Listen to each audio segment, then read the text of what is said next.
त्यानं आग्रह धरला असं आम्ही ऐकून आहे की मला बैल पळवा एक पाहिजे म्हणून तुम्ही हा बैल दिला. काय स्टोरी काय त्याच्या मागे? नाही ह्यो बैल नाही, आपला तो दुसरा बैल सावकार म्हणून तो शाळेतच जात नव्हता.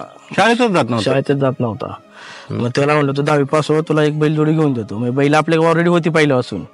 त्याला शाळेत केला आणि एक माझा दुसरा भाऊ आहे, आम्ही बारीकपणापासून एकत्र असायचो बैल मामाची सोडायसाठी.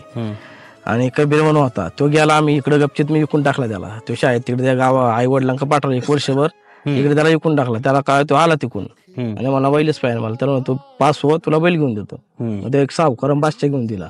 आणि त्यानंतर ते तार चालू झाले. नंतर त्याच्यानंतर एक 2-4 महिन्यांनी बकासूर अजून 2-3 ती बारीक झाला मिळाली. तेव्हापासून ते ट्रेनिंग चालू केली त्यांनी या बाईला सावकार बादशाह. आम्ही ऐकून आहे की ह्याला 5,000ला विकाय तुम्ही रेडी झाला होता. हो इडे काय तयार झालतो आम्ही. का 5,000ला? हो ते उसवाले आपले ते म्हशी घ्यायचे त्यावेळेस आपल्याला नाद होता. आपण सेकंद पाहायचं त्यावेळेस, सेकंद आणि 4 बैलात मी गाठावला नाद होता. पण त्यावेळेस तुम्हाला माहिती आहे माणसं लागतात जास्त, त्याच्यामुळे हे वैभव त्याचं त्यांची टीम पूर्ण होती. त्यांच्या वयातली सगळी होती. काय मला काय जमत नसायचं ते म्हणजे आम्ही करू.